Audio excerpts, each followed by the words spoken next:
Yes, today's topic is pollen viability or longevity.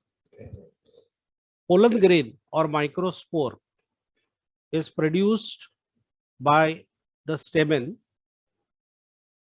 especially after pollination. The pollen grain germinate on the surface of stigma, and it's basically its function to produce male gametes, and not only to produce the male gametes. With the help of pollen tube, the male gametes are delivered up to the embryo sac for process of fertilization.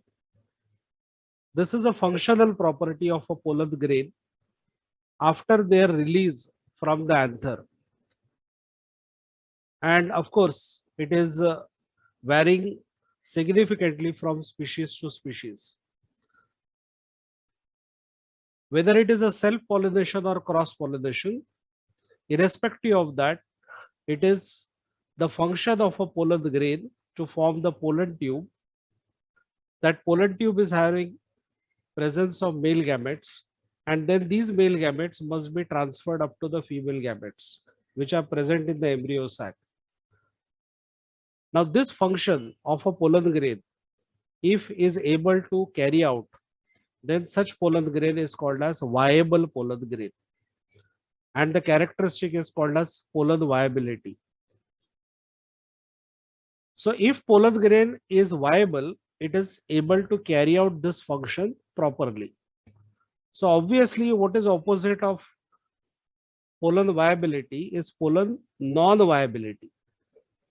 Non-viability means there is a pollen grain, but if this pollen grain is not able to germinate, and if it is not able to produce the male gametes, such pollen grain is referred to as a non-viable pollen grain, and such non-viable pollen grain is of no use.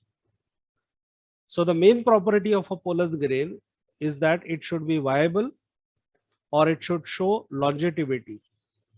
How long a pollen grain is having the viability is important.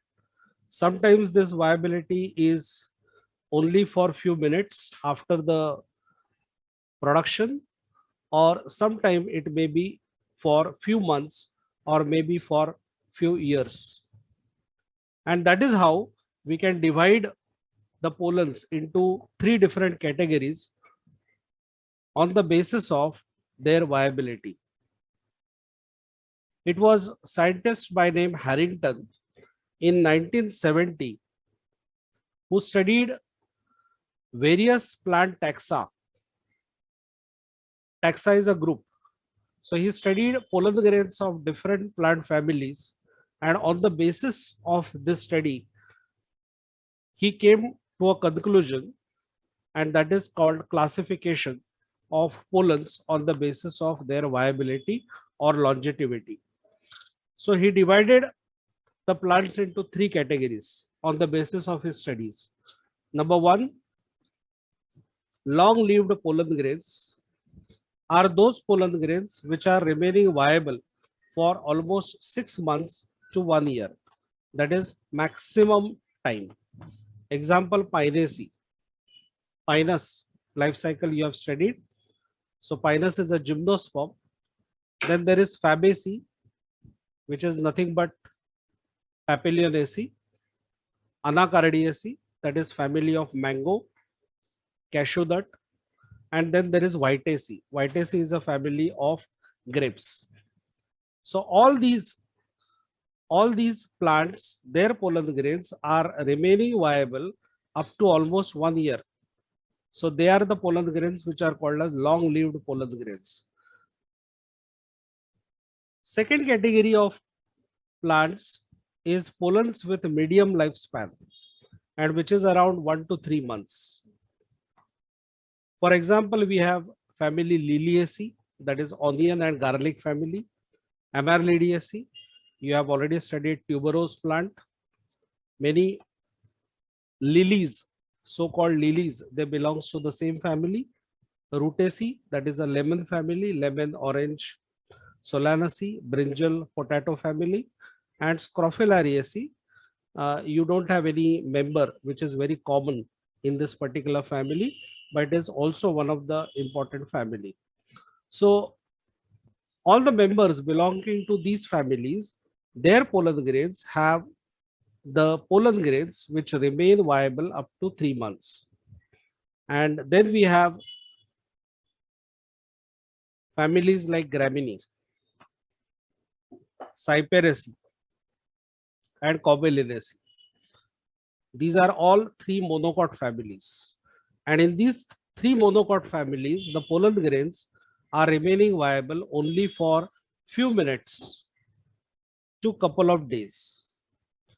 So after couple of days, these pollen grains will lose their viability. So after few days, these pollen grains will be of no use. They will be as good as dust particles. So Harrington in 1970 classified all the different types of plants into these three categories on the basis of the viability of pollen grains. Now, you see the members of Gramineae who are having shortest of the viability, and then we have members like Pinus, Mango. They are having pollen grains remaining viable up to 1 year. That means there must be certain factors who are responsible for loss of the viability. So in members of Gramineae, the viability is lost very rapidly, often minutes after the anthesis. What is anthesis? Anthesis is nothing but breaking of anther so that pollen dispersal will take place. So various environmental factors like temperature and humidity, they plays a great role, and they are the one who affect the viability of pollen grains. So let us study what are the causes of loss of viability. The causes of loss of viability includes number of factors. As far as the lifespan of pollen is concerned, it is primarily determined by the plant genome, that is the type of genes they possess. But it is also determined by the external environmental factors or conditions. Now, especially those factors who are responsible, the major causes are: number one, deficiency of respiratory substrates. As we are aware that respiration is one of the most important metabolic process which is generating ATP energy, and that ATP energy is utilized for all different metabolic reactions. And for the process of respiration, there is a raw material. That raw material is called as respiratory substrate, which is either in the form of carbohydrates like glucose, lipids in the form of fatty acids, and proteins in the form of amino acid. They act as a respiratory substrate. Now, if the raw material is in shortage, obviously the process will be affected. So if there is a deficiency in any of these respiratory substrates like glucose, fatty acid, or amino acid, it is but obvious the viability is also lost. Number two, desiccation and loss of membrane permeability. Of course, we are going to study each one of this cause in detail. Desiccation is loss of water and loss of membrane permeability. And the third important cause is the inactivation of enzymes and the growth hormones. So these are three important causes of loss of viability. And now we have to check each one of them in detail. Let us talk about deficiency of respiratory substrates. I said respiratory substrate includes carbohydrates like glucose, fatty acids, amino acids, and they are the raw material. Now, as far as pollen grains are concerned, they are usually shed. Shed means they are given out under dehydrated conditions, where water constant is less than 20%. And at that time, the metabolism rate is comparatively very slow. In case of graminaceous pollen grains, whose viability is very short, in these graminaceous pollen grains, however, this water content is comparatively high. That is almost up to 30 to 60%. And as a result of which, the rate of metabolism is comparatively very high.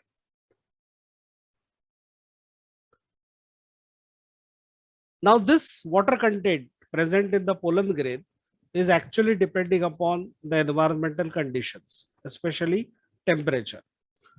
So, in case of graminaceous pollen grain, as the metabolic activity of pollen continues, even though at very high reduced rate, after shedding, it is expected that the endogenous substances would be gradually used up. Now, what are endogenous substances here? All the respiratory substrates, carbohydrates like glucose, fatty acid, amino acid, etc. Stored pollen grains require higher sugar concentration for germination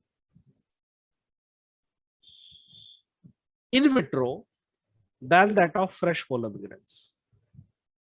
Some investigators have reported significant changes in amino acid composition. So what is in vivo and in vitro you are aware of? In vivo under natural conditions, in vitro under artificial conditions. So those which are stored pollen grains, they require higher sugar concentration for germination under in vitro conditions than those of fresh pollen grains. So here we can make out there is a shortage of respiratory substrate is taking place, which is affecting the viability of pollen grains. There is a close relationship between cytology of a pollen and the loss of viability. The two-celled pollen retains viability for a longer period. Now here you must understand what is two-celled pollen grain and what is meant by three-celled pollen grain. When the pollen grains are formed from pollen mother cells, they are haploid cells, single-celled. The pollen grain is one-celled with single nucleus and dense cytoplasm. But eventually the pollen grain, the nucleus divide into two. The cytoplasm also divides and you will get two unequal cells. One is called vegetative cell and second is called as generative cell. This is called as two-celled pollen grain. And then in this particular condition, usually the pollen grain is given out. Anthesis takes place. Then the pollen grain fall on the stigma, and at that time, the pollen tube formation takes place. And at that time of pollen tube formation, the generative cell divides by mitosis to form two haploid male gametes. So from one cell, the pollen had become two-celled, and from two-celled, the pollen becomes three-celled. That is a final stage. So now you can imagine here that if the pollen grain is in three-celled stage, it would require more energy. And if the pollen grain remain in the two-celled stage for longer period of time, its viability is comparatively more than that of three-celled stage. That we must understand.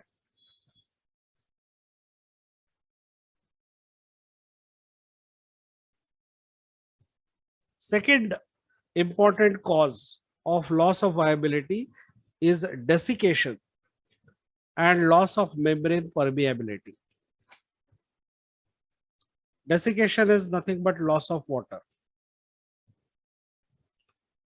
Now, according to recent investigations,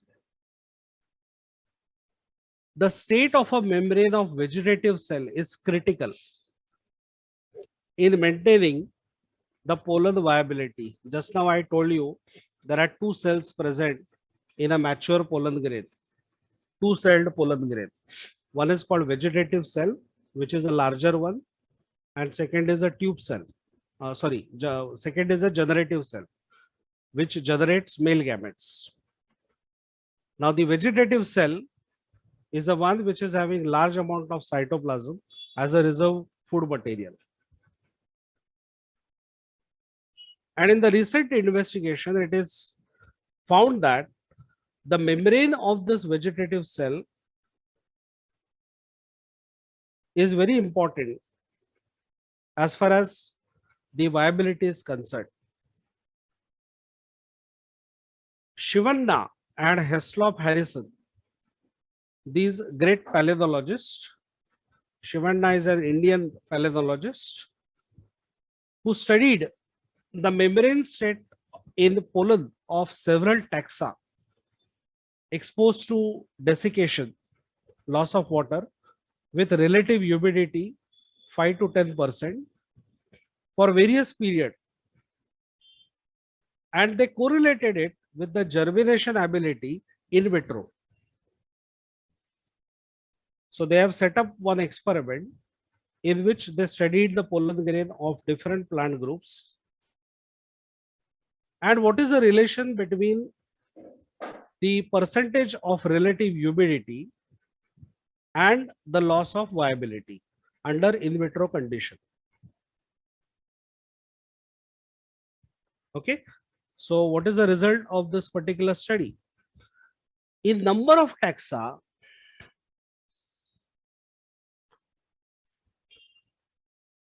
mostly the pollen samples which are exposed to desiccated condition, that is loss of water, lose their membrane integrity and invariably fail to germinate. Whereas in number of taxa, however, the member recovers normal properties in a certain percentage of pollen grains when exposed to controlled hydration. Yani ke rehydration. Earlier you introduced desiccation. So when there is a desiccation, they are losing viability. So again you are providing water, that is called rehydration. So when you provide water, some of the species will regain their viability. So as expected, such samples shows germination upon transfer to germination medium, but otherwise they would fail. So here there is a simple correlation. If there is a desiccation, there is a loss of membrane permeability of a vegetative cell, and as a result of which further there is a loss of viability. Number 3, inactivation of enzymes and growth hormones. Activity of some of the enzymes like amylases and phosphatases is reduced in pollen of several taxa when they are stored for 1 year. So as their activity reduces, it shows that no more these pollen grains would be able to germinate, because amylase is the enzyme which is required for breaking of starch, the reserve food material, into glucose. And if this particular enzyme is not working, probably the pollen grain would never germinate. So inactivation of major enzymes and the growth hormones in the pollen over a period of time will lose their viability. So these are 3 probable causes for the loss of viability. Number 1, deficiency of respiratory substrate. Number 2, desiccation and loss of membrane permeability. And the last, inactivation of enzymes and growth hormones.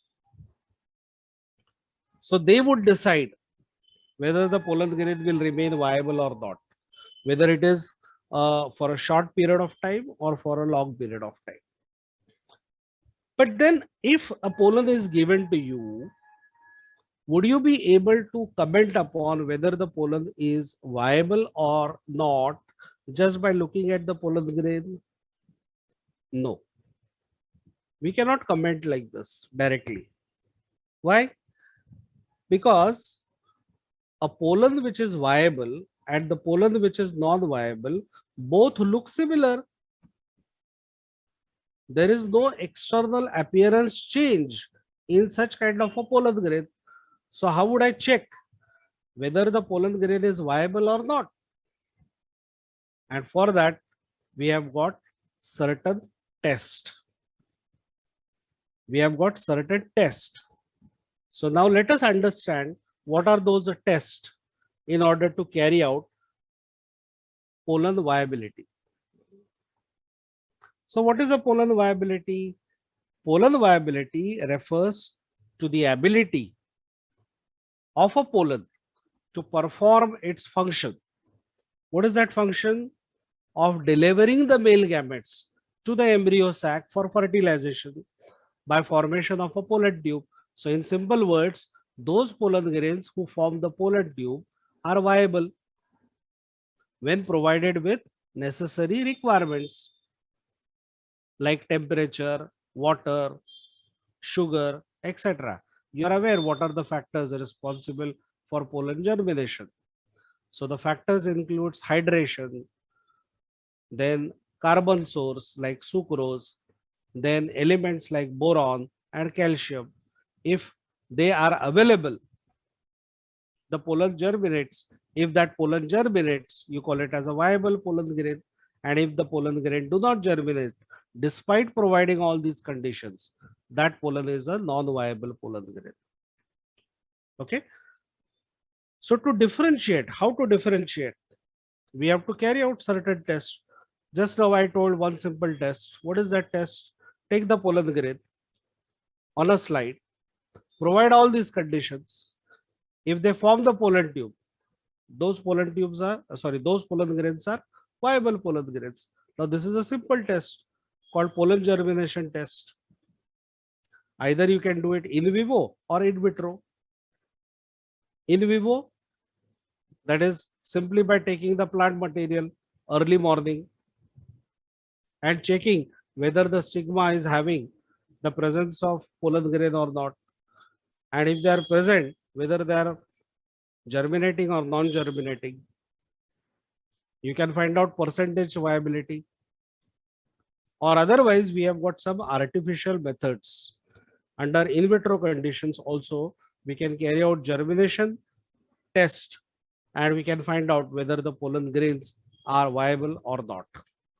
Okay, so let us find out one by one what are these different methods. Non-viable pollen grains are those who cannot perform this kind of a function. And to differentiate between these two types, there are some quick and dependable methods. They are as follows. This is the first test which you have already done in your practicals.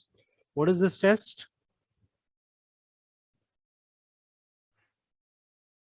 Yes, any one of you can comment. What is this test?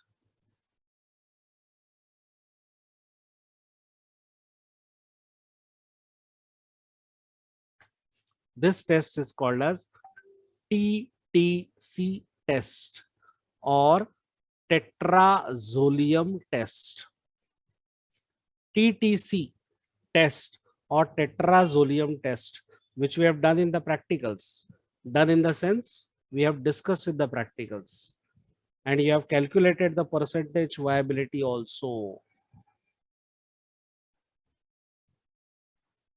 Tetrazolium test is the most commonly used test for pollen viability. It's an in vitro test. Under artificial conditions, we are carrying out this particular test. It is the most commonly used test for pollen viability. And this test is based upon the reduction of soluble colorless tetrazolium salt to insoluble reddish formazole salt in the presence of an enzyme dehydrogenase. You remember, for this particular test, we are using a salt by name 2,3,5 triphenyl tetrazolium chloride, that is TTC. It is colorless. On a slide, when you take pollen grains, you put few drops of TTC solution, 1% TTC solution, and you keep it for 30 to 60 minutes at 37 degrees centigrade. You have to incubate, and after incubation, when you take out the pollen slide and observe under microscope, you'll find that the pollen grains have turned into pink color.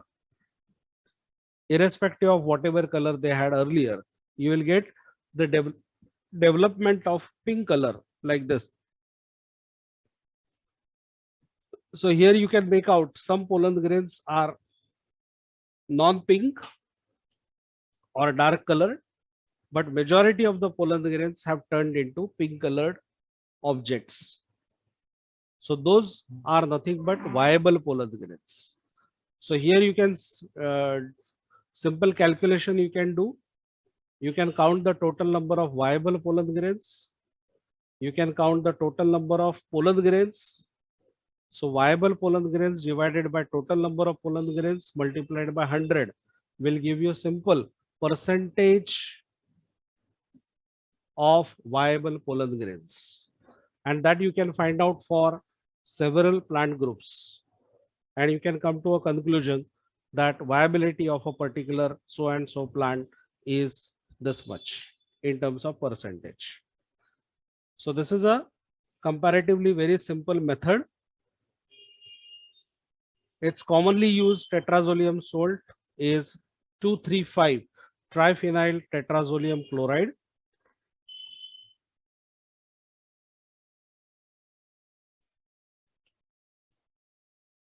If the pollen grains are incubated in TTC solution, 0.1 to 1% solution for 30 to 60 minutes at 37 degrees centigrade, the viable pollens become reddish pink in color due to formation of a salt, pink color salt, formazole, while the non-viable remains colorless.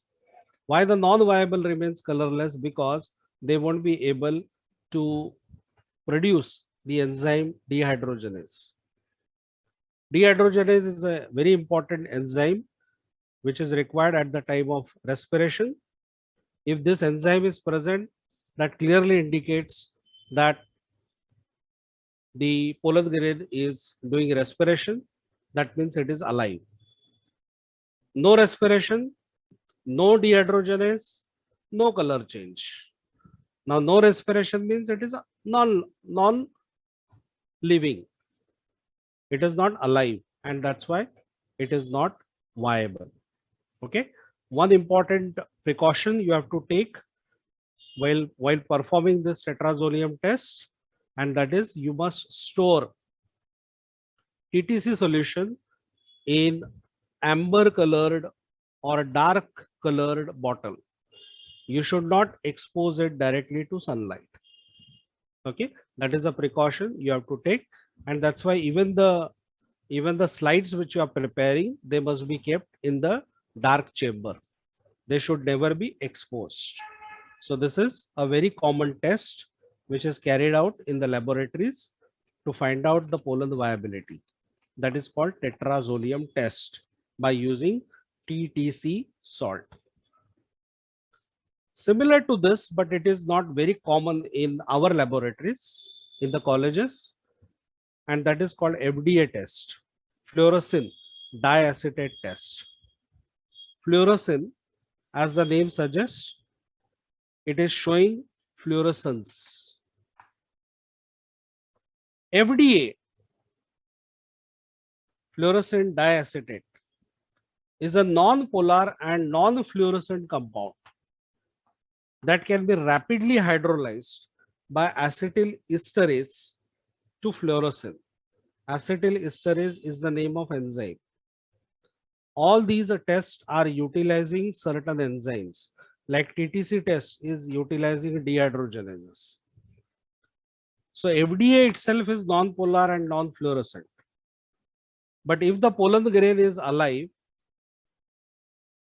in the presence of acetylester, this FDA is converted into fluorescent, which is fluorescent.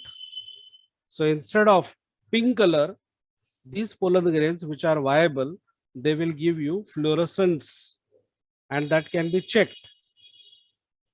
Fluorescence is polar fluorescent compound which is retained by living cells only. So it's very simple. You take the pollen grains on the slide, add FDA to it, incubate. After some time, you will get presence of this fluorescent, which is fluorescent compound, which you can observe in the dark. In the dark, you can observe those pollen grains which are showing fluorescence, they are viable. Those are not showing, they are called as non-viable. That is how again you can calculate the percentage viability. But FDA test is comparatively expensive because of the chemical which is showing fluorescence, and then you'll also require special type of instruments to observe that fluorescence.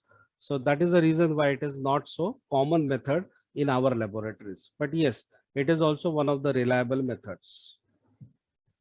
So both the methods which were mentioned here, they were in vitro methods. We can also have in vivo germination of pollen grains. This particular diagram you have seen earlier. Here you can see the pollen grains in the first diagram. These pollen grains are growing on the surface of stigma. And here you can also see some of the pollen grains are showing the pollen tube formation. In the another diagram, these are the pollen grains which are present on the slide, and they are showing germination. So first slide is that of in vivo, second slide is that of in vitro. This is the second diagram, there is no stigma tissue, but still pollen grains are germinating. Why?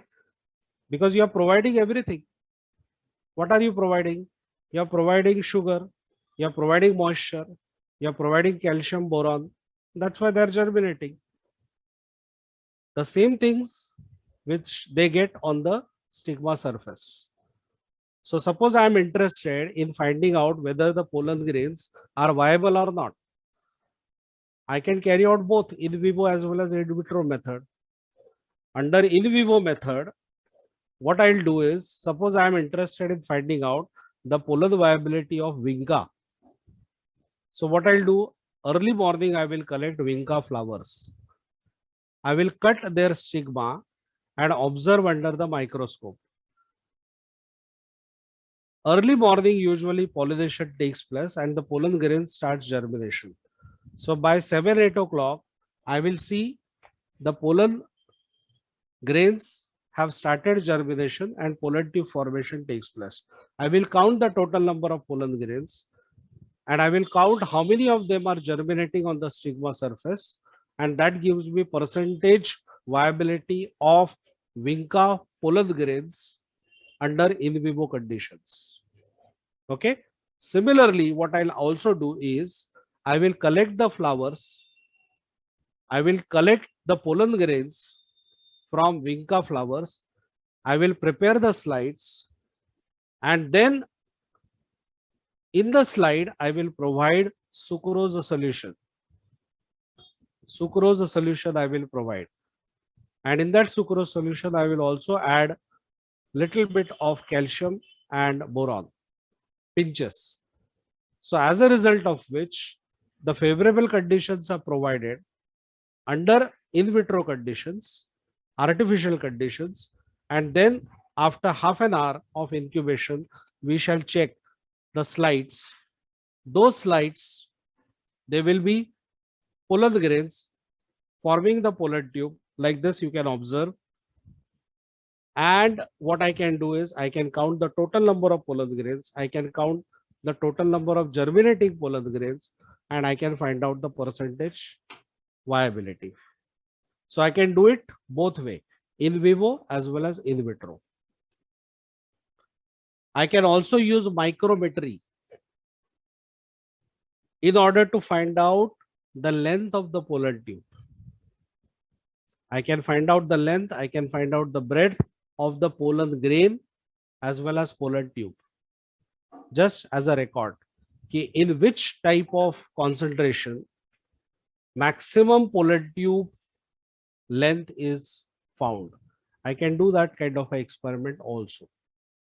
So under in vitro conditions, you can think of, you can have any variable, you can have sucrose variable, you can have boron variable, you can have calcium variable, and you can find out the percentage combination. So these are two methods which are in vivo as well as in vitro.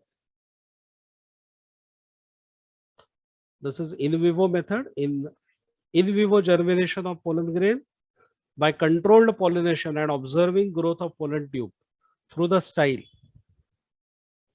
It has become possible to some extent by assessing viability of pollen grain. There are some limitations like thickness of the cell, but still it is a simple test to confirm pollen viability.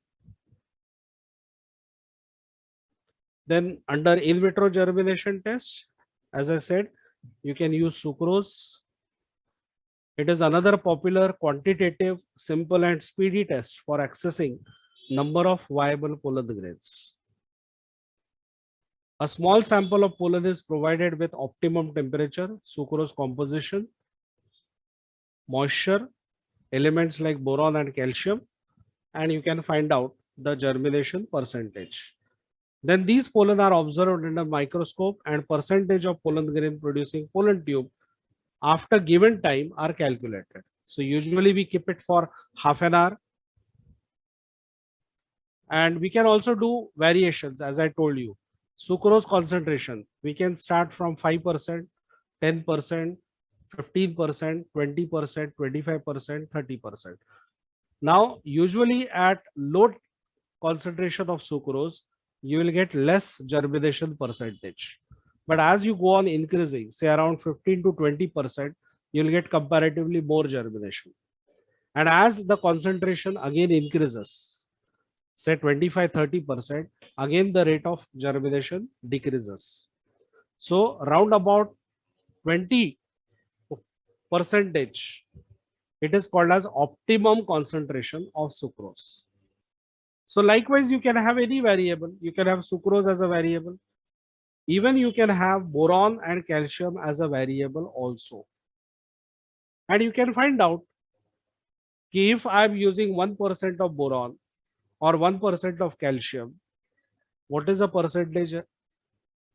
Then similarly, I can go on increasing the concentration and I'll find out whether there is any correlation. If I go on increasing the concentration, is there any change in the percentage? That we can find out. But your basic experiment will remain same. You take the pollen grain on the slide, you provide the moisture, you provide sucrose, you provide boron and calcium, keep it for half an hour in the moist chamber, check the percentage germination. Okay, that is a method which is called as in vitro method because you are providing it artificially. But the same thing if you are doing it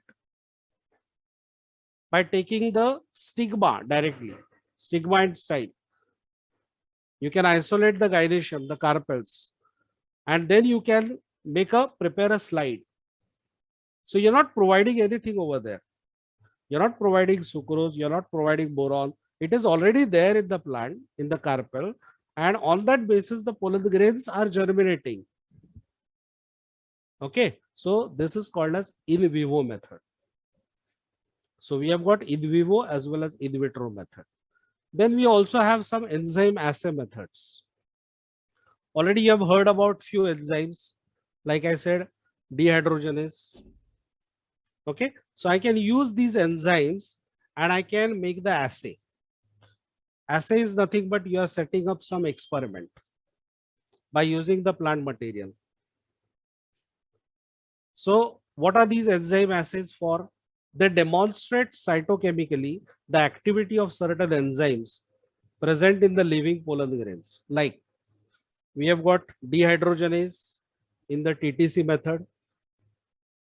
We concluded if the pollen is alive, it is having dehydrogenase, then the TTC method is positive. That is, pollen grain become pink in color.